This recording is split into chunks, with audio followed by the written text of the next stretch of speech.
Bueno, buenas noches. Entonces hoy vamos a comenzar a ver el texto del Bodhisattva Charyavatara, que pues en español quiere decir como ese camino, esa entrada, esa guía hacia la práctica del Bodhisattva, ¿cierto?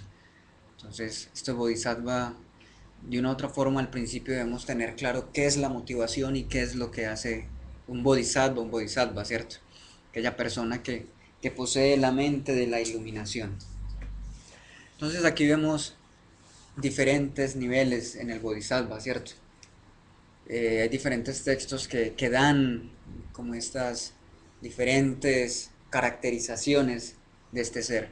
Entonces cuando empezamos a practicar el camino, cuando tomamos la aspiración, digamos que ahí entramos en el camino del Bodhisattva, ¿cierto? Pero de una forma aspiracional. Pero también en algunos textos se dice que ya es un Arya Bodhisattva o un ser pues ya realizado cuando se llega al nivel o a la percepción directa de la realidad última, ¿cierto?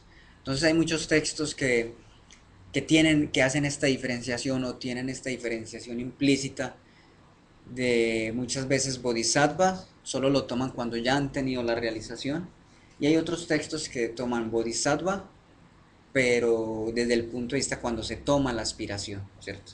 Entonces hay que reconocer un poco esto y estos textos. Entonces la parte del Bodhisattva Charyavatara, este texto que vamos a empezar a ver, es desde el punto de vista de cuando se toma la aspiración de seguir el camino Mahayana o el gran vehículo, ¿cierto? Que el gran vehículo está basado en la aspiración superior o en la intención o la motivación superior de alcanzar la iluminación o el estado superior para liberar a los demás seres, para que todos los seres se beneficien y poder llevarlos allá hasta este mismo estado. Entonces, se dice muchas veces que esto también es el doble propósito, ¿cierto? Propósito de beneficiarme a mí y de beneficiar a los demás, ¿cierto? Entonces hay muchas más explicaciones de los cuerpos de Buda con respecto a estos propósitos, pero bueno, luego entraremos más en detalle más adelante. Entonces desde este punto de vista es donde vemos este texto. Pues el Bodhisattva Charyavatara es un texto que de una forma que como se compuso o como lo compuso Shantideva, sirve tanto como oración, como recordatorio, como guía práctica, como guía inclusive teórica de muchos aspectos esenciales y fundamentales del camino. Entonces es un texto muy importante para desarrollar la bodhicitta o la mente de la iluminación o esa motivación de iluminar a los demás seres y obviamente pues iluminarse a uno mismo. Entonces lo lleva a uno a través como de todos los estados prácticos para poder llegar a esa mente de la iluminación. Veíamos en el curso de Palabras de mi Maestro Perfecto al explicar la bodhicitta que inicialmente para poder desarrollar esta mente de la iluminación hay que empezar a desarrollar la compasión, ¿cierto? Y para desarrollar la compasión hay que desarrollar estos preliminares o todas estas cualidades básicas que dan surgimiento a esta compasión, ¿cierto? A esta sensación, esta vividez de beneficiar a los demás. Esto no es simplemente algo conceptual. Entonces este texto, el Bodhisattva Charyavatara, nos lleva de la mano más en una vivencia, más que en un concepto, ¿cierto? Solo en el Bodhisattva Charyavatara se dan, en el capítulo 9 que es la sabiduría, es donde ya sí se da un poco más de teoría, por así decirlo, ¿cierto? Pero todos los versos de este texto son 4 líneas cada verso y es una forma práctica, o sea, algo para hacer. Cada verso ayuda a evitar o una acción negativa o a mejorar o a purificar lo que sea, ¿cierto? Pero tiene un propósito cada verso. Y es muy importante, hasta cada línea se puede decir también. Entonces, aquí antes de empezar este texto, vamos a usar pues, el texto raíces del Bodhisattva Charyavatara y vamos a usar, hay muchos comentarios según las escuelas tibetanas y sí, mayormente pues tibetano es lo que conozco. Cada escuela tiene su comentario en particular, ¿cierto? En este momento vamos a usar el que se llama el néctar del discurso de Manjusri. Este texto es la recopilación del comentario, de la explicación que Patrul Rinpoche pues daba a este texto. Entonces ahorita vamos un poco la historia de Patrul Rinpoche en forma corta y por qué es tan importante el comentario de Patrul Rinpoche. Entonces en el tiempo, hace 200 años en Tibet, cuando, cuando su apogeo político fue más fuerte, había más divisiones entre escuelas, este fue un texto muy importante y que de una otra forma no era tan estudiado en Tibet, ¿cierto? Se conocía, se tenían algunos comentarios, pero aún así no era un texto muy importante. Pues sí se tenía, se estudiaba, pero no era muy reconocido el texto. Entonces Patrul Rinpoche pues era un yogi errante, ¿cierto?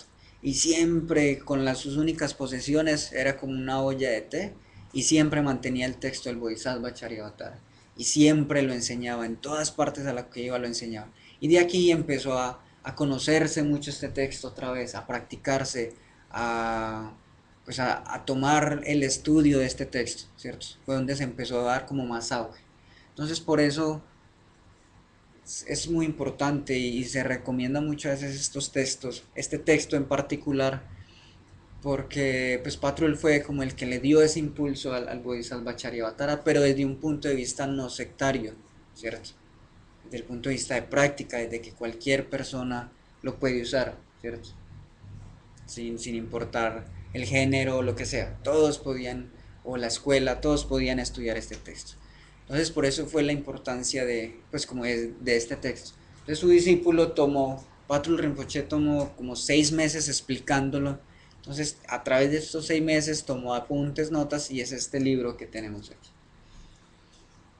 Pero antes de empezar el texto hay unos preliminares o como una introducción de cómo atender esta enseñanza, de puntos de saber para poder que la enseñanza haga efecto. De una otra forma, este texto, o sea, tiene todos los puntos vitales y esenciales del camino sútrico, ¿cierto? Que es todo lo que se necesita luego para el tantra y obviamente para practicar el tantra se debe tener la bodhicitta. Entonces todos los aspectos los cubre este texto. Entonces inicialmente este texto empieza como cómo se da esta enseñanza, ¿cierto? El maestro, cómo da esta enseñanza. Entonces ahí se dice que hay 3 tipos de forma de dar enseñanza. Entonces, una es cómo daría la enseñanza un Buda, otra es cómo daría la enseñanza un Arhat, ¿cierto? Y otra es cómo daría la enseñanza un maestro, pues normal, alguien que se siente a impartir pues esta enseñanza.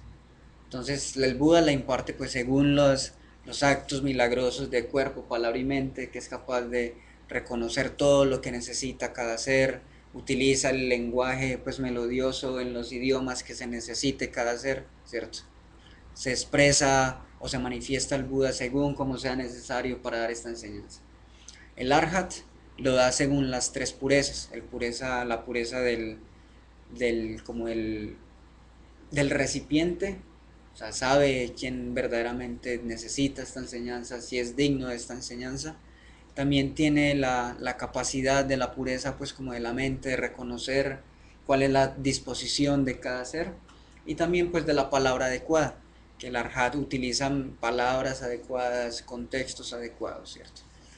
Y el maestro normal, pues o no normal, o el maestro que comúnmente pues conocemos, enseña, pues da esta enseñanza desde 5 puntos, o sea, que da a conocer.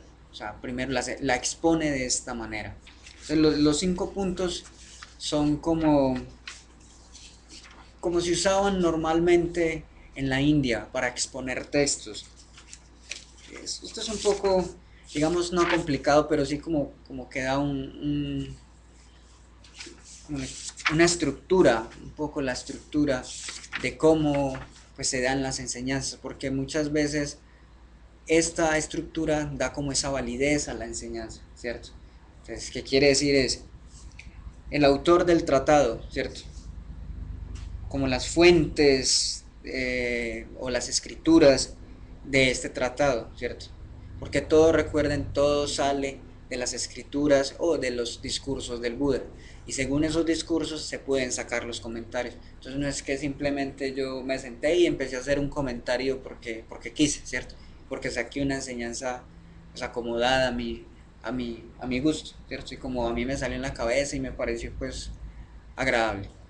La otra es la tendencia general del tratado, o sea, qué quiere decir, cuál es la tendencia de este tratado, qué busca, ¿cierto? La otra es la sinopsis general de todo del Bodhisattva Charyavatara, ¿cierto? Y cuál es el propósito de este tratado. Entonces el maestro siempre tiene en cuenta esto. Cada que va a dar una enseñanza, pues de una forma tradicional se exponen estos 5 puntos, ¿cierto? Entonces el autor, cuáles fueron las fuentes, cuál es la tendencia del tratado, la sinopsis y el propósito del texto. Entonces de una otra forma le da ya una estructura, un direccionamiento al texto para qué es lo que quiere, ¿cierto? Porque muchas veces empiezas a exponer y bueno, ¿y esto para qué es? ¿Qué es lo que se quiere? Entonces eso es parte de los preliminares.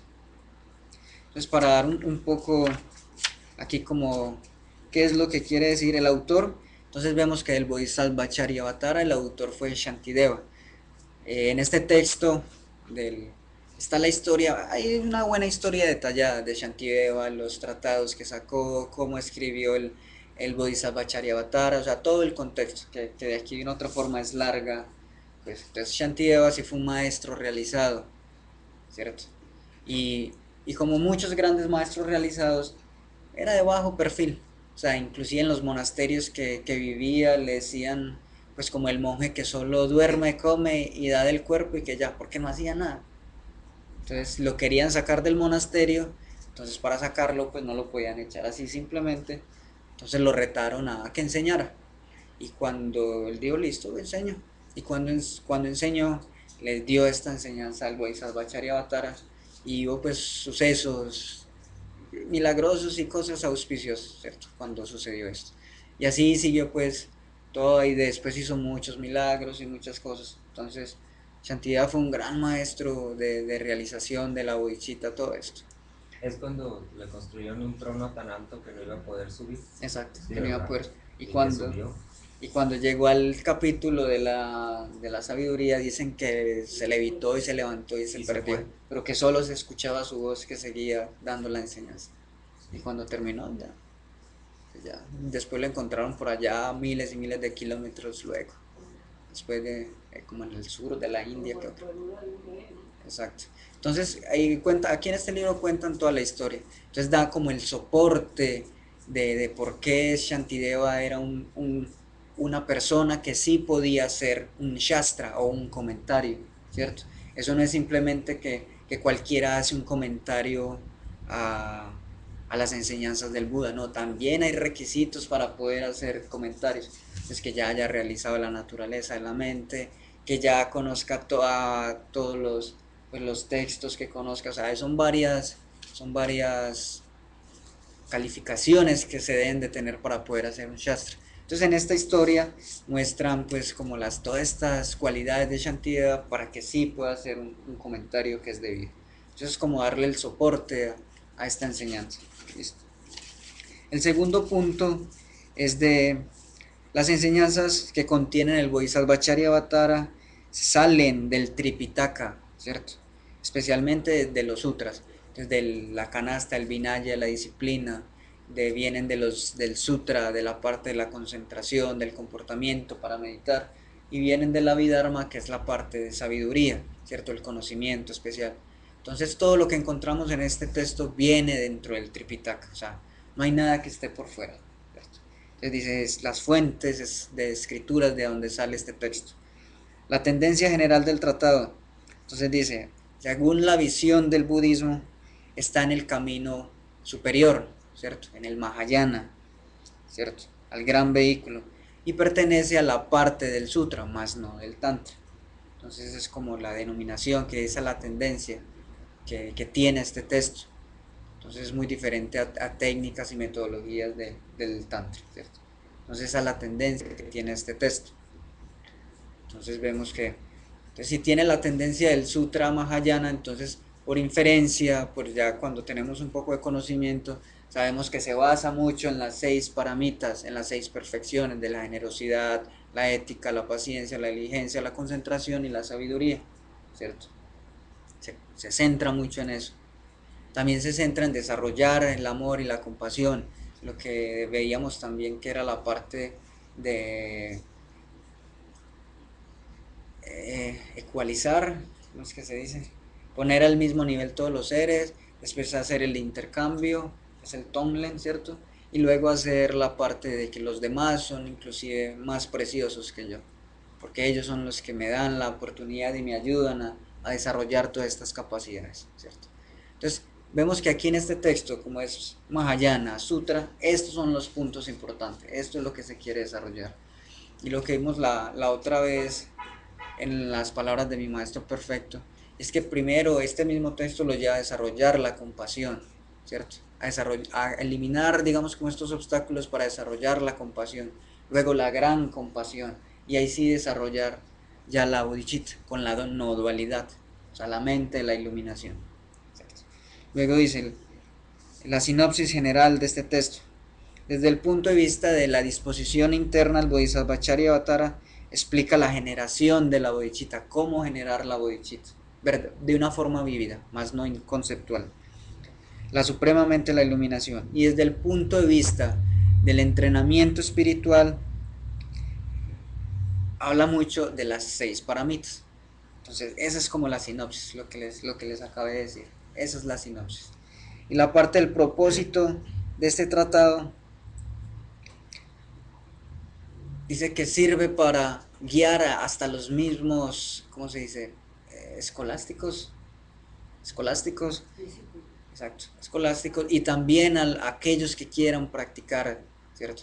Entonces sirve para los dos. Si usted quiere tener ese conocimiento intelectual, le sirve mucho. Y también tiene el propósito de guiar a aquellos que quieran practicar vividamente, ¿cierto?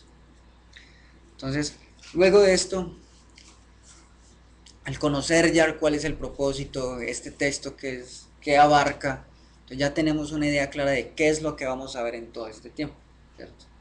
Entonces, desarrollar la bodhicitta, la mente de la iluminación, tanto de una forma intelectual como de una forma práctica, desarrollarla basándonos en las paramitas y en la parte de desarrollar esta mente de compasión, de gran compasión y eso. Eso es el punto de este texto, ¿cierto? Entonces aquí en este texto muestran puntos muy claves en los cuales nos quedamos atascados muchas veces, ¿cierto? O, estos, o estas tendencias mentales que no nos dejan avanzar en el camino. De una u otra forma nos las muestra ahí, ¿cierto? Aunque no sea directamente, pero es lo opuesto a lo que está diciendo el verso. Entonces ahí nos muestra esa parte implícita, güey, que trae pues esta enseñanza. Entonces ya luego viene de cómo los discípulos deben atender las enseñanzas, ¿cierto? Porque ya vimos la parte de cómo un maestro debe dar las enseñanzas, en qué debe basarse, y ya viene la parte de cómo el discípulo debe de recibir estas enseñanzas. Entonces hay dos tipos de motivación, la motivación interna y digamos que la conducta externa. Son esos dos contextos que son muy importantes todo el tiempo. Desafortunadamente, solos nos enfocamos en uno muchas veces, más la motivación sí, sí, para el beneficio de los seres y listo, y empezamos a ver, pero no vemos la parte de la conducta. Pero otras veces nos vamos más a la conducta ya por cuestión cultural, por cuestión de estar acostumbrados y dejamos la motivación un poco afuera, ¿cierto? Porque no, ya estoy aquí, entonces ya eso es lo necesario, ya eso es todo, ¿cierto? Entonces la motivación interna. La motivación interna dice, es muy... La motivación interna es lo que llaman el lojong o el entrenamiento mental, que es donde en base dices o piensas, este sufrimiento, el samsara, este preciado renacimiento humano que luego lo perderé, todo el sufrimiento que existe, ¿cierto? Empiezas a pensar en eso y ves que tanto como tú sufres, los demás seres sufren. Y ves que los demás seres te han ayudado mucho a desarrollar tus capacidades, ¿cierto? Entonces tienes eso en tu mente y empiezas a ver que quieres tomar esta enseñanza para poder salirte del sufrimiento y poder sacar a los demás del sufrimiento. Esa es la motivación con la que hay que llegar. Desafortunadamente, muchos de nosotros llegamos con que a la enseñanza, sí, ya voy a tener esta transmisión, sí, ya escuché esta enseñanza, sí, esto me va a ayudar a tener poderes, tranquilidad y cosas así. Entonces nos desviamos de la verdadera motivación. Entonces, aunque sí la pongamos la propaganda así rápido, el comercial rápido, sí, sí, para el beneficio de los seres, pero nuestra motivación va más desviada, un poco más desviada. Entonces sí es revisar bien esta motivación. Que de una otra forma, la motivación interna con la conducta externa están totalmente ligadas. Entonces una puede, o sea, es como la base o la sangre o el combustible del otro, y el otro ayuda como a guiar también un poco la motivación, ¿cierto? La conducta le va dando como también un poco esa estructura, ese camino a la motivación. Y la motivación hace que la conducta verdaderamente se dé, ¿cierto? Porque si no tengo una motivación de hacer algo, pues me voy con cualquier conducta y hago lo que quiero, simplemente. Entonces, la conducta externa, hay tres factores que hay que tener muy en cuenta todo el tiempo, y son factores que dejamos perder. O sea, no, nos enfocamos en dos, tres, pero los demás sí no. Y nos pasa todo el tiempo, los cuales son el comportamiento ser, pues que se debe abandonar. Esa es la primera parte. Y la segunda parte es el comportamiento que se debe adoptar. Entonces, lo que se debe abandonar son los tres defectos del recipiente, las 6 contaminaciones y las 5 formas de recordar indebidamente, ¿cierto? Entonces, los 5 defectos o los 3 defectos son: uno, la desatención, ¿cierto? Que es como si fueras un recipiente puesto boca abajo. Entonces, con la desatención, así como un recipiente boca abajo no le entra nada que le quieras echar, igual cuando estás desatento no entra nada en tu mente, ¿cierto? Verdaderamente no entra nada, porque tienes tu receptividad, digamos, alejada, o no está disponible esa receptividad, ¿cierto? Entonces, ese néctar que te está dando el maestro, esa enseñanza no entra, entonces no hace nada, pues se pierde simplemente. El segundo efecto es el olvido, olvidar. Entonces es como si fueras un recipiente roto. Entonces, aunque le echas con la goterita, llega un momento en que el recipiente está vacío, ¿cierto? Y el tercero es como estar contaminado por las aflicciones, que es como si el recipiente estuviera envenenado. Entonces cuando llegamos a escuchar una enseñanza, sí, quiero aprender esto para así enseñarle a aquel que me hizo este mal y mostrarle que yo sí puedo, y el apego a ser un practicante, a una imagen de practicante, todo esto, si llegamos con estas intenciones, envenenamos, digamos, la enseñanza. Entonces la enseñanza se vuelve en algo indebido. Entonces también dicen los maestros por ahí, si el Dharma debe practicarse según el Dharma, porque si no el mismo Dharma se vuelve en causa de sufrimiento. Y eso es lo que nos pasa todo el tiempo. Llegamos a recibir enseñanzas con el apego de sí, esto va a servir, esto me va a hacer una mejor persona, de aquí a 3, 5 meses ya voy a estar muy tranquilo. Y entonces nos apegamos a esto. Entonces llega el momento en que no ha pasado como quiero, y ese mismo Dharma se nos vuelve una carga, un sufrimiento, una incomodidad. Es que tengo que seguir haciendo esto y todavía no estoy tranquilo. Entonces es muy importante tener esto en cuenta, la desatención, el olvido, y no llegar así muy contaminado, o que tu motivación no llegue muy contaminada por las emociones negativas, el desespero. Muchas veces vamos a una clase de meditación o enseñanza simplemente porque estoy desesperado, y a ver si el que está hablando tiene la fórmula mágica de quitarme el desespero y cosas así, ¿cierto? Entonces, algunos grandes maestros sí poseen eso, pero bueno, con solo verlos ya. Pero eso ya es cualidades del maestro, más no de cómo el estudiante debe, pues, estar debidamente, pues, concentrado. Entonces esos tres son muy importantes. Vienen las 6 contaminaciones, que cuáles son: tener ese orgullo, estar así levantado por el orgullo, ¿cierto? Levantarse pues del piso por el orgullo. No tener fe, no tener como un interés así anhelante, querer aprender, ¿cierto?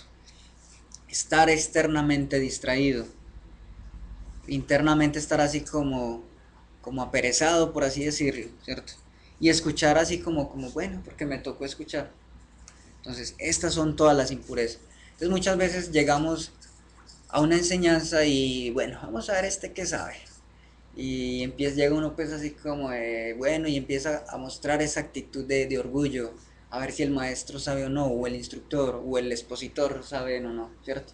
Entonces ya tu mente está totalmente errada, tu mente está cerrada, ¿cierto? Ya no, o sea, ya no entra la enseñanza, porque simplemente cualquier cosa que te digan, la vas a estar juzgando desde tu punto de vista y desde tu conocimiento, desde lo que tú crees conocer. Entonces no estás aprendiendo, no estás recibiendo la enseñanza, sino que estás compitiendo con el que está hablando. Entonces eso es un error en que caemos mucho tiempo. Y más si hemos estudiado un poco, ay, sí que sí es cierto, ¿cierto? Entonces muchas veces hasta nos perdemos buenas enseñanzas por esta parte, por el orgullo. Porque, y solo decimos, no, con los grandes maestros sí se nos baja, porque uno dice, ay, sí, ya, yo soy humilde, sí, pero es otra forma de orgullo, ¿cierto? Inclusive, hasta con los grandes maestros es otra forma de orgullo, como no, de que yo ya soy humilde, no estoy al punto de él, pero tu orgullo es el que está hablando, ¿cierto? Para mostrar que sí sigo a ese maestro debidamente, en fin. Entonces, en ese caemos mucho los que empezamos a practicar. No tener fe es como ir y no tener esa confianza en lo que está hablando el maestro, o en lo que se quiere dar, ¿cierto? O en la enseñanza, o en el Buda, es simplemente como ir porque me invitaron y bueno, yo en eso no creo, y bueno, en fin. Por lo general, muchas veces cuando se tiene el orgullo, también está implícito esta parte de la carencia de fe. Porque si tuvieras confianza y fe en el Dharma, no importa quién lo esté dando, ¿cierto? El Dharma es el Dharma y en cada exposición del Dharma hay algo que te puede ayudar. Siempre. Sea quien sea que te lo esté dando. ¿Ok? Son aflicciones mentales también. Sí, claro. Sí. Sí, sí. Por eso dice no tener un interés anhelante. Es verdad que todas están como ligadas. Entonces uno va sin interés, pues obviamente no hay confianza. De una otra forma es como un orgullo también ahí. Pero mostrar esa carencia de interés es como cuando ya uno se sienta ahí, pues, ¿qué estoy haciendo aquí? Y empieza uno a pensar en otras cosas. Y bueno, distraerse externamente es cuando ya hay quien llegó y cómo se sentó y no tiene la postura adecuada y empieza uno a distraerse todo el tiempo, sabiendo que están dando la enseñanza. Internamente es cuando ya uno se siente así como que, ay, no, qué pereza, y se va hasta durmiendo uno y tiene como ese embotamiento en la cabeza, ¿cierto? Pues obviamente hay muchos factores, por lo general, pero sí es algo que debemos tener muy presente, ¿cierto? Y escuchar pues así como que, bueno, pues porque toca, ¿cierto? Entonces, totalmente distraído. Entonces, tanto estos defectos como un recipiente y estas 6 contaminaciones, todas están muy ligadas.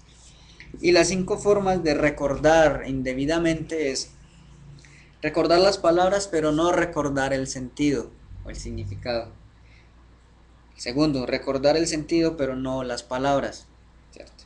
Tercero, es recordar, pero sin haber entendido nada. El cuarto es cambiarle como el orden a las cosas, a como se enseñó, ¿cierto? Y el otro es recordar en forma contraria a lo que quisieron decir, ¿cierto? Entonces estas son como, estas 5 faltas hay que tenerlas muy presentes también. ¿Por qué? Estas faltas, si llegamos con desatención, si llegamos con el olvido, si llegamos con las emociones aflictivas al tope, ahí es donde cambiamos todo. Solo cogemos la parte que queremos oír y supuestamente eso que oímos le cambiamos el significado que era totalmente opuesto a lo que querían dar. Muchas veces recordamos las palabras de lo que dicen, pero ni idea, ni entendemos para qué era, ¿cierto? Entonces, todas esas 3 actitudes, los 3 defectos del recipiente, las 6 contaminaciones y estas 5 formas de malinterpretar, todas están unidas, ¿cierto? Por lo general, vienen así como, o sea, la base es más estas 3, desatención, emociones negativas y olvidar, ¿cierto? Y luego ya vienen las 6 contaminaciones. Y si hay las 6 contaminaciones y eso junto es donde ya salen como esas 5 formas de malinterpretar las enseñanzas. Entonces, aunque de una otra forma es muy difícil recordar todo como se dice las palabras, pero no quiere decir que nunca pueda uno aprenderse las palabras. No, no, yo solo con el significado y no me importa cómo se dice. No, porque pierdes un medio hábil, ¿cierto? Pierdes un medio hábil de cómo poner el contexto de muchas cosas, ¿cierto? Y si solo quedas con las palabras, pero y grabas así como grabadora, pero no le tomas el sentido a todo el contexto, pues te pierdes simplemente, ¿cierto? Si simplemente recuerdas y no entiendes nada, pues no es que hiciste mucho, ¿cierto? Aunque tienes todavía el recuerdo, pero ahí tienes que aprenderlo a usar. Pero aún no usas bien la enseñanza, ¿cierto? Cambiarle el orden a las cosas, ya, sí, te pierdes de la forma de cómo avanzar, de cómo practicar. Porque uno puede empezar a y recordar mucha enseñanza y esto primero, y dijeron esto, pero de una forma práctica no te lleva por el camino como es, ¿cierto? No te lleva. Es como si uno se vistiera y después se metiera a bañar así y pues desayunara por la noche y cosas así. Pues no es como lo debido y como te lleva pues gradualmente según tus capacidades. Y recordar las cosas pues como no tomarle otro sentido al cual le dieron, ¿cierto? Y eso sucede todo el tiempo, eso sí es bien común. Pues uno solo oye lo que quiere oír. Y por eso si uno llega con esas aflicciones mentales de la desesperación para que me quiten la angustia, uno solo escucha lo que quiere oír y empieza a acomodar las cosas. Más no el significado que muchas veces les da el maestro a esta enseñanza. Entonces eso es lo que hay que evitar. Entonces, para que así esencia rápido, el olvido, la desatención y tener emociones negativas y pues muy fuertes. Estar muy contaminado en ese momento, ir a recibir la enseñanza. Si tenemos eso presente, las demás sí se van disipando de a poco, ¿cierto? Obviamente hay que tenerlas presentes. Ya dice, el comportamiento que se debe adoptar cuando se están en enseñanza. Entonces dice, están las 4 actitudes, las 6 perfecciones y otras reglas de conducta. Entonces las 4 actitudes, ¿cuáles son? Una, que te consideres como un enfermo, o si estuvieras enfermo de algo, como que si necesitaras algo, esa ayuda. La ayuda, la medicina es el Dharma, ¿cierto? La enseñanza que están dando, la guía que están dando. La tercera consideración es que cuando empiezas a practicar es cuando la medicina empieza a hacer efecto, ¿cierto? La cuarta consideración es que el maestro, el Buda, el que sea que esté dando, es como un médico que te da, que chequea y dice esto es lo que necesitas. Entonces esas son como las 4 consideraciones. Las más importantes, todas son muy importantes, pero la que da más vía es que te consideres como si estuvieras enfermo. Entonces vea que eso va en contraposición a lo del orgullo, ¿cierto? Entonces, si tenemos esta conducta o este pensamiento, el orgullo no entra en ese contexto, ahí no entra, ¿cierto? Porque ya sabes que necesitas algo. Es como si uno va a un hospital, estoy enfermo, pero no me va a dejar tratar de nadie. ¿Y usted quién es? A ver, venga, muestre. Yo le hago un examen a ver si usted sí es bueno. Pero es que estoy enfermo. Entonces, cuando uno llega enfermo, ay, lo que salga y lo que puedan hacer es igual. Es tener esa misma actitud cuando se recibe las enseñanzas. Las 6 paramitas o las 6 perfecciones se dan cuando uno las practica cuando llega a recibir una enseñanza. Entonces la generosidad, por lo general muchas veces cuando se reciben enseñanzas es porque se han requerido las enseñanzas, se han pedido las enseñanzas, ¿cierto? Eso no es que los maestros empiecen a ofertar y ¿cómo dicen aquí? La feria pues de la enseñanza, ¿no? Hay que pedirlas. Pero cuando se pide, se debe tener un acto de generosidad para esa enseñanza. Entonces muchas veces dar flores, dar comida, lo que sea, lo que consideren que es un acto generoso y que pueden dar, ¿cierto? Pues arreglar el cojín, arreglar la sala donde está el maestro, lo que sea algo generoso. La disciplina es cuando llegas a la enseñanza y te empiezas a comportar bien, tomas todos estos preceptos de escuchar la enseñanza. Bueno, la paciencia es donde cuando empiezas a aguantar que estar sentado mucho rato, aguanta que hay calor, que hay frío, que hay mosquitos, lo que sea, eso es la paciencia. El esfuerzo es cuando tomas esa determinación de sí escuchar la enseñanza completa y estar ahí, ¿cierto? Porque sabes que es para tu beneficio. La concentración es cuando te enfocas en lo que está hablando el maestro. Y la sabiduría es cuando analizas esa enseñanza e inclusive haces preguntas. Ahí es donde están las 6 perfecciones, ¿cierto? Entonces ese es un comportamiento que hay que adoptar. Entonces igual dentro de estas 6 perfecciones también se ven fundamentadas con esas 3 que hay que evitar: la desatención, el olvido y las emociones negativas. Ahí está. Entonces, si nos enfocamos un poco más en eso, evitamos lo que hay que evitar y nos embarcamos en lo que hay que hacer. Entonces es bien, bien importante tener esos 3 aspectos bien claros, ¿cierto? Que no se olviden, que no se olviden. Voy a ir a una enseñanza, entonces atento, que no se le olvide, ¿cierto? Y pues estoy muy desesperado, ¿no? Revisar cómo está ese, ese entorno o ese contexto mental para poder empezar a recibir las enseñanzas. Y las otras reglas de conducta dicen que no llegar así pues ser irrespetuoso cuando se sientan y que ponen los pies hacia el maestro, o con sombreros, o que llegan con armas y cosas así. Entonces cuando pasan estas cosas que no se deben enseñar o no se deben hacer, ¿cierto? En otra forma, pues de respetar el maestro y más que el maestro, la enseñanza que está dando el maestro. Y en otra forma, por eso tradicionalmente se ponen en un estrado, en un asiento, en un trono más alto. Pero no es muchas veces, bueno, se confunde que porque el maestro, bueno, pero también es más que todo por la enseñanza. O sea, ese nivel alto es por lo que se está dando, lo que se está hablando, más no por muchas veces por la persona, ¿cierto? Entonces eso es lo que hay que respetar, porque ese dharma, esa enseñanza que se da, es algo que te da la felicidad, el estado último, es aquello que te lleva, aquello indescriptible, aquello que es el propósito, aquello que has buscado y que siempre anhelas, ¿cierto? Es aquello que te cura, por así decirlo.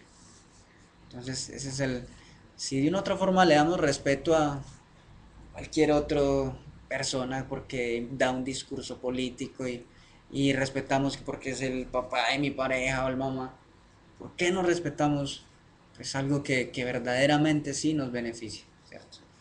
Entonces, ese es el punto de las otras reglas de conducta.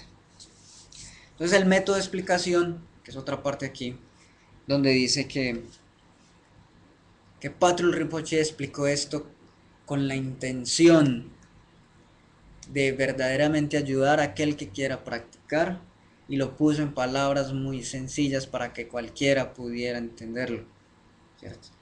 Entonces,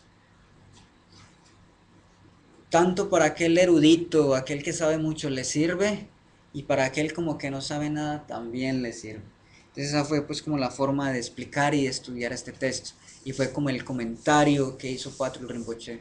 También decía mucho Patrul Rinpoche que mientras más se explicara el Dharma en términos más burdos y que más le llegó con la gente normal, mucho mejor, porque así es cuando verdaderamente hace como ese clic en nuestra mente, ¿cierto? Que muchas veces nos explican cosas muy elaboradas, pero por lo general en muchas enseñanzas lo que más se nos queda es como aquello que es más burdo, como más, inclusive fuerte muchas veces. Y es eso. O sea, que cualquier persona lo puede entender. Para que haga ese clic en tu mente, o sea, que te saque como de ese contexto de palabras raras, de palabras filosóficas, No, no. Mientras más lo puedas explicar en términos más sencillos, es mucho más provechoso, ¿cierto? Este fue como el método de explicar. Y ya luego dicen que es como una explicación, entonces empieza. para qué es todo el texto, y ya ahí sí dan una pequeña explicación del texto, o sea, del tratado en sí mismo, ¿cierto? Entonces dice el título, o sea, dan como la explicación del tratado, es el título en sí mismo, el homenaje que hace pues como el traductor, una explicación del tratado, o sea, los preámbulos de este tratado, la expresión de homenaje, el compromiso del autor, tomar una actitud humilde y digamos tener un entusiasmo alegre, una actitud de entusiasmo alegre, ¿cierto? Entonces el título dice, el Bodhisattva Charyavatara se llama, en sánscrito, ¿cierto? En tibetano se llama Chanchu Sempa Chopalayupa, ¿cierto? Y en español es como una entrada a las actividades de los bodhisattvas, o como una guía a la práctica del bodhisattva, o a la práctica de aquel ser que quiere adoptar o que adopta la mente de la iluminación, la mente de liberar a todos los seres. Entonces, ¿qué? En palabras más comunes, ¿qué hacer cuando se adopta esa mentalidad? ¿Cierto? Que esa mentalidad es la única que lleva a alcanzar la iluminación completa. Es la única, la bodhicitta, la mente de la iluminación. Por eso se llama así. Entonces, dicen, pues dan como el sondeo aquí de qué significa el pues, Bodhisattva Charyavatara. Entonces, esta Bodhisattva o mente de iluminación, Bodhi, tiene el contexto de purificar aquello que oscurece y de ganar o adquirir esas cualidades, ¿cierto? Entonces, eso es lo que quiere decir Bodhi, como eliminar, no eliminar, disipar estos oscurecimientos, y con esa disipación es la expresión de esas cualidades iluminadas, ¿cierto? Entonces, eso es lo que indica Bodhisattva, es como aquel ser que adopta esas metodologías para disipar estas, estos oscurecimientos y sacar todas esas cualidades, ¿cierto? Y cuando sacas esas cualidades, es esa guía de esas actividades, ¿cierto? O esa práctica. O sea, a través de esa práctica sacas todas esas cualidades, eliminas o disipas todos esos oscurecimientos, y todo esto es una guía para poder llegar a eso. Entonces, eso es lo que significa Bodhisattva Charyavatara, esa forma que los seres que tienen la mente, la iluminación, toman para poder purificar o eliminar todas estas negatividades, y así surgir y resaltar todas estas cualidades de la mente iluminada. Eso es lo que significa Bodhisattva Charyavatara, que es lo que vamos a ver aquí, ¿cierto? Entonces, el homenaje del traductor. Entonces, al principio vemos en el texto raíz, que dicen, bueno, Bodhisattva Charyavatara, rindo homenaje a los Budas y Bodhisattvas, ¿cierto? Pero es el traductor, no Shantideva todavía. Entonces, ¿qué quiere decir esto? En el, en el Tripitaka, o sea, este texto da como a conocer más o menos en que, aunque todo el texto se basa en las tres canastas, en la disciplina, en la concentración y en la sabiduría, digamos como que tiene más un enfoque en la parte de los sutras. Porque cuando un texto es basado principalmente en el Vinaya o la disciplina, la ética, se hace el homenaje al omnisciente, a Buda, al Buda, ¿cierto? Cuando se hace más énfasis en el sutra, en el discurso, en el comportamiento para meditar, en el comportamiento para ir avanzando en el camino, es donde se dice hago un homenaje a los Budas y Bodhisattvas, ¿cierto?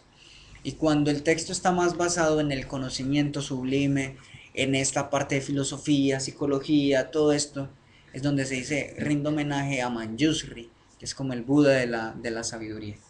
Entonces, este es como el homenaje que hace el, el traductor, ¿cierto? Entonces hace homenaje porque este texto va más ligado a la parte del comportamiento en la meditación, para la meditación, ¿cierto? Para guiar, para irse familiarizando con la generación de la bodhicitta. ¿Listo? Luego de eso viene una explicación como del tratado. Entonces ya aquí es donde empezamos con el texto del Bodhisattva Charyavatara, con el texto raíz. Entonces hoy vamos a ver los tres primeros versos del primer capítulo, pero antes de eso vamos a explicar un poco el texto del Bodhisattva Charyavatara, cómo se estructura y cómo se estructura este comentario, ¿cierto? El de Patrul Rinpoche. Entonces el texto principal, el texto raíz, tiene 10 capítulos, ¿cierto? Entonces el primer capítulo es donde se hace la descripción o los beneficios de la mente iluminada. O sea, ¿para qué es esta bodhicitta? ¿Qué es lo que hace esta mente de iluminación? ¿Eso para qué? ¿Eso con qué se come? ¿Cierto? ¿Para qué es bueno eso? ¿Qué es lo primero? Perdón. ¿Qué es lo primero que hacemos con todo lo que queremos adquirir? Buscamos cuál es el beneficio. Entonces, listo, buscamos el beneficio. Entonces, mira, estos son los beneficios de la mente iluminada. Ese es el primer capítulo. El segundo capítulo es como ¿cómo está ahí en español, Gerardo? Es La como, confesión. exacto, disclosure, confesión de las negatividades, ¿cierto? Entonces, cuando ya ves esta parte de los beneficios de la bodhicitta y todo lo que has hecho mal, y, o sea, que no has adquirido este recurso, es donde confiesas tus negatividades y dices, pues, he hecho un montón de esto, y por esto no he podido llegar a estos beneficios de la mente iluminada. Ese es el segundo capítulo. El tercer capítulo dice, una aceptación total de la mente iluminada, ¿cierto? ¿Cómo está ahí en español? El compromiso. Exacto, entonces es como ese comprometerse con la mente iluminada. Entonces ya al confesar tus faltas y al saber los beneficios donde yo, no, por aquí es, ¿cierto? Por aquí que es más derecho, diríamos nosotros. ¿Sí? Por aquí es. No, ya no tengo duda, ¿cierto? La cuarta es la parte como de tomar conciencia. Como, Cuidado. cuidado, exacto. Es como tener un cuidado, tener como esa conciencia de cómo se hacen las cosas, ¿cierto? Como ya me comprometí, entonces ya sí tengo que ser cuidadoso. Entonces ese es el cuarto capítulo. El quinto es como esa vigilancia, ¿cierto? Introspección, vigilancia, es todo el tiempo estar como atento, no dejar. Entonces ahí vemos cuál es la diferencia entre cuidado y vigilancia, ¿cierto? Es diferente. Entonces ahí vamos viendo que de hecho hasta en las 37 cualidades que llevan la mente hacia la iluminación, eso es lo que se hace. Al principio se empieza a generar esta parte de cuidado, de cómo actuar y otras vigilancias para no actuar de forma indebida, no dejarse llevar por los impulsos, que son dos contextos diferentes, ¿cierto? Entonces el sexto capítulo es la paciencia. Entonces cuando ya empiezas a hacer cosas más difíciles, un comportamiento de que ya te trae dificultades y pues según la sociedad donde estés viviendo y tu entorno, y tu contexto de vida y cómo has estado viviendo, hay que generar la paciencia. Luego viene como ese entusiasmo, el séptimo capítulo, ese esfuerzo, ese entusiasmo por hacer las cosas, ¿cierto? Como ya tienes la paciencia, entonces ya te entusiasmas haciendo las cosas. El octavo capítulo es la meditación, ¿cierto? Entonces ya es donde empiezas, aprendes a concentrarte, qué tipo de meditación haces, todo lo que requiere la meditación, todo eso se explica ahí. El noveno capítulo es la sabiduría. Entonces ya es donde nos explican aquí la no dualidad, los cuatro extremos, todo esto. Y el décimo es la dedicación, cómo dedicar los méritos, qué mantener en nuestra mente, como ese contexto de qué dedicar, qué querer, a qué aspirar, ¿cierto? Entonces esos son como los 10 capítulos del texto raíz. Pero el comentario toma estos 10 capítulos y los expone en cuatro aspectos. Entonces el primero es cómo desarrollar la bodhicitta o generar la bodhicitta donde antes no estaba. Entonces toma los tres primeros capítulos, la parte de los beneficios de bodhicitta, la confesión de negatividades y pues como afianzarse en la bodhicitta, o sea, comprometerse, aceptar totalmente la bodhicitta, ¿cierto? Ahí es donde se genera la bodhicitta. La segunda parte es cómo no dejar que la bodhicitta o aquello que ya generaste se pierda o se disminuya. Entonces ahí toman los siguientes tres capítulos, que es el cuidado, la introspección vigilante o la vigilancia y la paciencia. Entonces esas tres cosas evitan que la bodhicitta que ya hemos generado, ¿cierto?, se disminuya. Luego viene cómo la bodhicitta es desarrollada y cómo se intensifica. Entonces ahí tienen los otros tres capítulos, que es con la diligencia, la concentración meditativa y la sabiduría. Y el cuarta parte es la dedicación de los méritos resultantes para el beneficio de los demás. Entonces, este texto, esta es la estructura de este texto, ¿cierto? De este comentario. Entonces, al principio aunque vamos a ver todos los capítulos, 10 capítulos, hay que tener en cuenta, por eso Patrul Rinpoche lo expuso así, para que todos pudieran, digamos, como tener esta estructura y saber, bueno, esto, así desarrollo bodhicitta, si todavía no la he desarrollado. Bueno, así con esto ya no dejo perderla si ya sé que la desarrollé un poco, y así la intensifico. Entonces, esto es una metodología y un medio hábil muy bueno, extremadamente bueno. ¿Por qué? Porque muchas veces ni sabemos en qué punto estamos y empezamos a hacer un montón de cosas. Entonces, muchas veces leemos el texto raíz sin un comentario o leemos un comentario así sin esta estructura y empezamos solo con lo que nos gustó más. Entonces, ay, me gustó más el capítulo octavo, por allá la concentración y solo me enfoco en eso.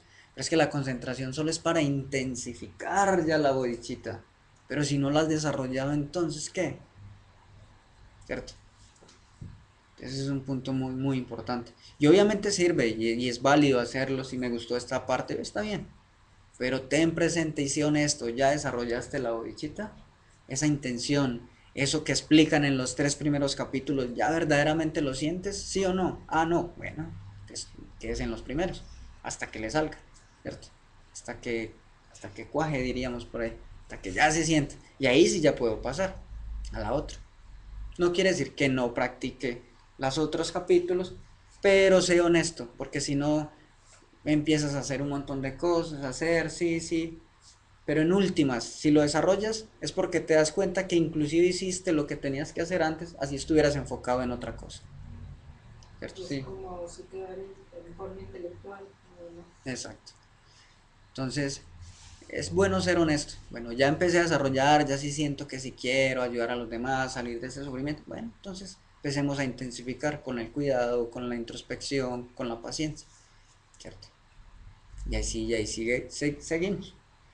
Porque una cosa es la capacidad que tengo o que creo para practicar y otra es la capacidad que ya tengo para percibir las cosas como son.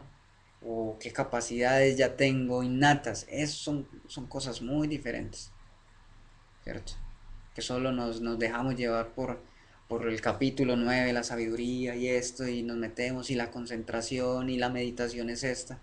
Pero dejamos de lado la otra parte. Y eso sí es, digamos, no muy debido. Entonces, otro punto que se puede ver aquí es que la tercera parte se puede hacer en el proceso de meditación, ¿cierto? Y las otras dos partes, generar bodhicitta o mantener la bodhicitta, es en el proceso de post-meditación, ¿cierto? Pero es que aquí hay otro punto. Por lo general, nosotros tenemos el proceso de meditación, post-meditación y de descuido. O sea, nosotros no tenemos que el proceso de posmeditación, que me senté media hora al día a meditar y que duro 23 horas y medias en posmeditación. ¿Cuál? Posmeditación es cuando ya te paras y sigues percibiendo eso mismo que percibiste cuando estuviste sentado. Pues si es que ya pues, has llegado a un nivel, pues que ya empezaste a experimentar cosas. Llega el momento en que se va, 5 o 10 minutos después y ya estás en estado de descuido. ¿Cierto? Entonces también cómo se puede esta enseñanza o esta estructura tener. En la etapa de descuido, mantén los tres primeros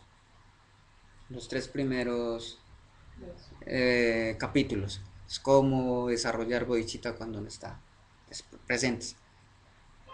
Sientes que ya tiene la bodhicitta que te surgió otra vez como esa sensación, listo, ya pasa a los terceros. Entonces mantén cuidado, mantén vigilancia y mantén paciencia. Y cuando vuelvas a sentarte a meditar, ya ahí sí utiliza el esfuerzo, todo, ¿cierto? Cuando ya tengas las capacidades, ya puedes hacerlo todos en meditación, posmeditación y eso. El problema es que al principio solo nos dedicamos a unos capítulos y dejamos los otros afuera, que son la base, para poder llegar, pues, a esos últimos. Por lo general solo nos quedamos más en los capítulos octavo, noveno octavo y noveno, sí. Es meditación y sabiduría. en este texto, porque los otros sí son, ay, bien tediosos, qué paciencia, que aguante esto, y los iremos viendo en los versos. Es donde uno dice, ay, pero hacer esto, y cómo así, no, pero el de meditación sí es más bueno. Entonces ahí nos escapamos, ¿cierto?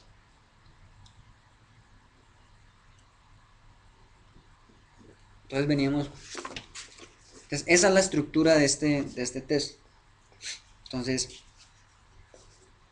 en el primer capítulo es donde empezamos, y Shantideva ya hace su homenaje, que ya empezamos con el texto.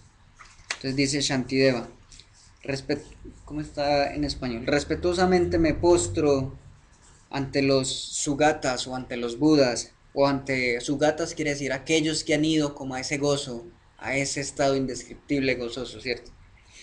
Quienes están dotados o quien tienen el Dharmakaya. El Dharmakaya es ese estado indescriptible, que ya han alcanzado ese estado último, ¿cierto? Además de sus hijos nobles, los bodhisattvas, los que se están entrenando para llegar a ser budas, ¿cierto? Entonces, va rindiéndole homenaje al Buda, al bodhisattva y al Dharma. Entonces quiere decir, ya le rindió homenaje a las tres joyas, al Buda, al Dharma de realización, que es el Dharmakaya, y a sus hijos herederos, aquellos que se entrenan o que ya han, aquí nobles hijos, ya están diciendo de los bodhisattvas que sí han experimentado directamente la realidad última. Pues por eso le ponen nobles hijos, ¿cierto? No sé en español cómo está ahí. Dice, a los que han alcanzado la felicidad al Dharmakaya, del que están dotados, a sus herederos Herederos. y a todos aquellos que merecen ser venerados, rindo homenaje respetuosamente. Sí. O sea, yo estoy tomando la versión en inglés porque en otra forma algunas palabras sí pueden estar más ligadas. Entonces es muy importante. Noble, aquí dicen noble children, o sea, hijos nobles, que es muy diferente. En español dicen herederos, pero no le dan la connotación de que son nobles. Noble es Arya, ya quiere decir que ya reconoció la naturaleza directamente, pues, de las cosas. Entonces ahí son puntos. Entonces dice, Shantideva me está rindiendo homenaje a mí también, ¿sí o no? Pues si ya soy un supuesto bodhisattva que ya tomé la aspiración. Pero lo que él está diciendo aquí es a los nobles hijos, o sea, aquellos bodhisattvas que ya están en el sendero o en el camino de visión o camino de meditación, ¿cierto? Entonces ahí dice, y a todos aquellos que son válidos de veneración, aquellos que merezcan esta veneración. Les dice, y aquí explicaré cómo involucrarse en los votos de los hijos del Buda, o sea, los bodhisattvas, de aquellos que tienen la mente de la iluminación, el significado del cual he condensado según las escrituras. Este es como el primer homenaje que da Chandrakirti. Entonces ahí vemos Shantideva, confunde la palabra con el Mayamika. Shantideva ahí le rinde homenaje a las tres joyas, ya vimos, al Buda, al Dharma y la Shanga, pero le rinde Sangha, y le rinde homenaje a todo aquel que sea valioso de veneración. Entonces, lo que él quiere decir es a todo aquel que ya haya tenido una experiencia de la naturaleza de la mente o de la realidad última, ¿cierto? Entonces hay muchos herederos, hijo heredero, por así decirlo. El heredero de Buda Shakyamuni, el hijo noble, era su hijo Rahula, ¿cierto? Pero también están los Shravakas, que son los oyentes, sus discípulos. Están los bodhisattvas, entonces los diferentes como niveles, ¿cierto? Entonces, aquí con este homenaje, las tres joyas presente al principio. ¿Por qué? Porque esto le da, digamos, como ese poder a todos estos tratados de honrar al Buda. Y de otra forma, todo esto que hay de aquí para abajo viene desde el Buda, de las tres joyas, ¿cierto? No es que sea algo separado que yo quiera.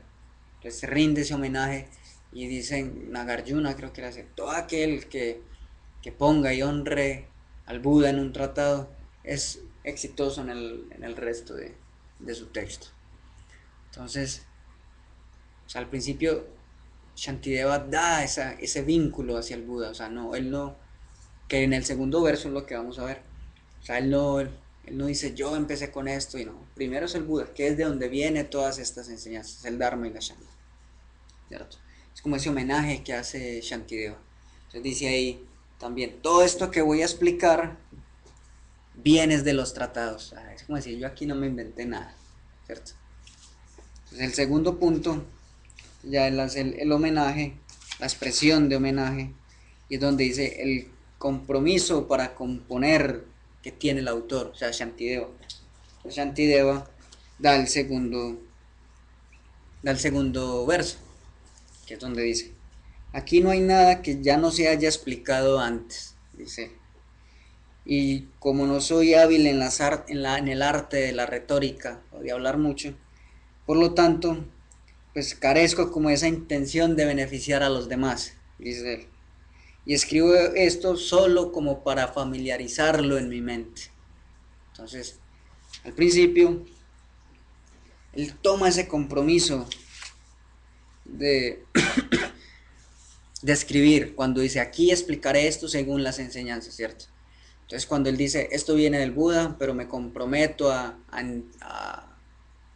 explicar todo, ¿cierto? Entonces, todos los bodhisattvas por lo general no se comprometen a muchas cosas, pero todo aquello en que se compromete un bodhisattva, hasta su propia vida da hasta cumplirlo.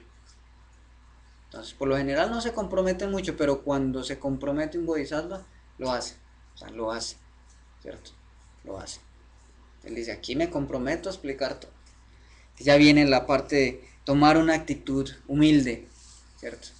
Entonces él dice, no, tomo la actitud humilde de dar esta enseñanza, porque de una otra forma todo lo que hay aquí, pues no fue que yo me lo inventé, ¿cierto? Es simplemente todo lo dio el Buda. Entonces yo no es que sea alguien pues súper importante, no, simplemente soy un condensador, por así decir, de las enseñanzas. Entonces dice él, y como no soy bueno para hablar, pues por así decirlo, así como grandes eruditos y todo esto, pues simplemente pues lo hago para familiarizarme con esto, o sea, como simplemente para tener una guía para mí. Pero él toma esa actitud humilde para, pues, para que sea más, para evitar el orgullo ahí, ¿cierto? Evitar ese orgullo que de una otra forma puede eh, dañar la enseñanza, ¿cierto? Dañar esa enseñanza. Y luego viene el tercer verso, que es que debido a esta familiarización con lo que es sano, con lo que es beneficioso, por la fuerza de mi fe, de fuerza que pueda incrementarse debido a estas palabras, ¿cierto? Que su fe se incremente debido a estas palabras. Y sin embargo que estas palabras, si son vistas por otros, que sean igual afortunados a él, que puedan ser significativas, ¿cierto? Entonces, ¿qué es lo que dice aquí Shantideva? Entonces dice que hay que generar esa actitud positiva, ¿cierto? Esa alegría de hacer, porque muchas veces, ¿qué es lo que nos pasa? Que tenemos esa depresión perezosa, ¿cierto? Mucha, todo el tiempo. Entonces, hay que desarrollar esa actitud de esfuerzo alegre, ¿cierto? De hacer, de que es algo provechoso, viene del Buda, viene de las tres joyas, es algo muy importante. Entonces genere ese entusiasmo para hacer las cosas. Si tomé ya el compromiso, no caiga en esa pereza, se me fue, depresiva, ¿cierto? Por lo general muchas veces cuando estamos depresivos, la pereza es como se expresa, no nos gusta hacer muchas cosas, estar ahí. Entonces no genere esa actitud de esfuerzo, de hacer las cosas. O sea, entonces, tanto para él, dice, bueno, tomo esta actitud alegre que así como me beneficia a mí, que se aumenta mi fe, que en los demás también se aumenta. Entonces lo que quiere decir Shantideva aquí al principio es, ojo, no se vaya a dejar llevar por la pereza. Cuidado, ya desde ya genere esa intención, genere esa alegría de que todo esto que vas a escuchar de ahora aquí en adelante viene del Buda, es algo que te ayuda, es el Dharma que te lleva a esa realización, es el Dharma de transmisión que te lleva al Dharma de realización, ¿cierto? y te incluye o te direcciona en el camino de la sangha, de los herederos o los nobles hijos del Buda. Entonces genere alegría, eso es lo que quiere decir. Porque hay cosas bien complicadas al principio y que pueden generar incomodidad y eso. Entonces no se deje desviar por eso. Tenga siempre al principio eso presente, ¿cierto? Quería hacer esa pregunta en ese aspecto. Digo, cuando se está en el desarrollo de la bodhicitta relativa, ¿todavía las aflicciones causan y se generan esos estados todavía? Sí, por supuesto. Las aflicciones se eliminan en dos puntos. Una en el camino de la unión y otra en el camino de la visión. Ahí es donde se eliminan las emociones. Exacto. Es un poco más complicado, pero bueno. En el camino de la unión se eliminan 112 emociones negativas y en el camino de la visión 404 o 414. Entonces, al principio, cuando generamos la bodhicitta de aspiración, todavía estamos en el primer camino, que es el camino de la acumulación, que es donde empezamos apenas a desarrollar las herramientas, las cualidades para poder ir eliminando todas estas. Como les decía ahorita, llegar a la budeidad es purificar, eliminar, disipar estas emociones negativas para que salgan las cualidades, ¿cierto? Entonces al principio, cuando generamos la aspiración, todavía están las emociones negativas, pero apenas estamos adquiriendo las herramientas para poder ir a darles en la cabeza a las emociones negativas, ¿cierto? Entonces, sí, y por eso dice ahí, mantenga ese esfuerzo alegre, porque bueno, se vienen cosas complicadas, pero ese esfuerzo alegre viene, que esta enseñanza viene del Buda, del Dharma, es el Dharma de transmisión para que llegues al Dharma de realización y este Dharma de transmisión te incluye en el camino de los nobles hijos del Buda. Entonces te lleva a una buena parte, no te desanimes. Eso es lo que quiere decir al principio Shantideva con este verso. Entonces ahí nos hace como la aclaración, ¿cierto? Entonces al principio no, luego de que empezamos a ver los textos, no, es que se vuelve esto muy trágico y hay cosas muy feas. Pero no, recuerden, al principio se le dijo, mantenga su entusiasmo, mantenga el objetivo donde se va a llegar, ¿cierto? Para que no te desanimes. Entonces, de aquí, ya sí viene, bueno, ya ahí sí es el tratado en sí. Ya de aquí en adelante, ya sí es donde se empieza con el tratado en sí, a generar la bodhicitta donde no se ha generado. Entonces, desde el cuarto verso del primer capítulo, que son los beneficios de la bodhicitta. Entonces, ya eso es, la clase de hoy era pues como para dar esa introducción, ese contexto de qué es lo que queremos, cuál es el propósito, qué hay que tener pendiente, sí, muy en cuenta cuando se llega a la enseñanza, ¿cierto? ¿Para qué es? ¿Cuál es el contexto de Bodhisattva Charyavatara? Todo eso. Y ya tener claro para dónde es que vamos, ¿cierto? Desde el principio. Entonces no desviarnos. O sea, ya pusimos el mapita, esto es, bueno, ya empecemos. El GPS ahí ya lo organizamos. Ya la otra clase ya se empezará a andar en el carro, ¿cierto? ¿Alguna pregunta, duda, inquietud en el chat? ¿Dónde conseguimos el texto del comentario? El texto del comentario solo está en inglés. Gracias ahí por la pregunta. Pero los hemos estado buscando aquí, es bien difícil conseguirlo. En amazon.com se puede conseguir. Eh, este libro es de publicaciones Session, pero estuvimos viendo y como que no lo tienen. Pero no sé si se puede conseguir. Pero en Amazon se puede conseguir fácilmente. El costo está como en, ¿cuántos? Como $20. Como entre $20 el más barato, otra pasta como $37 y pues ya sería lo del envío. El libro se llama The Nectar of Manjusri's Speech.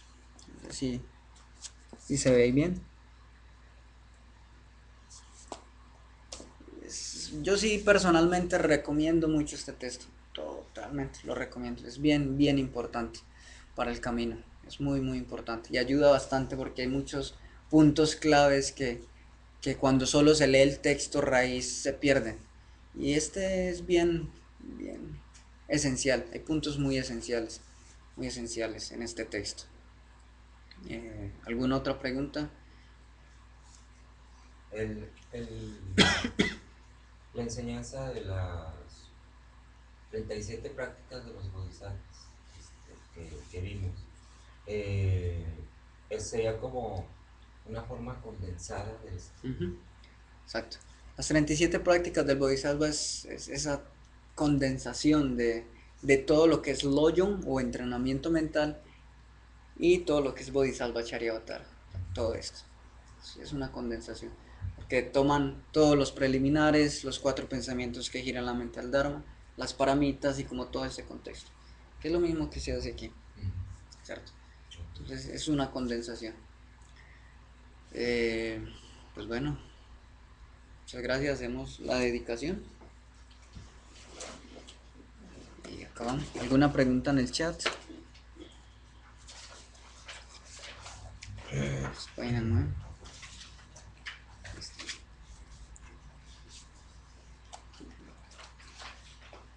La página 9. Entonces, que la preciosa bodhicitta nazca donde no ha nacido aún, y que la que haya nacido ya se incremente y crezca más y más. Que la visión de la vacuidad nazca donde no ha nacido aún, y que la que haya nacido ya se incremente y crezca más y más. Gracias.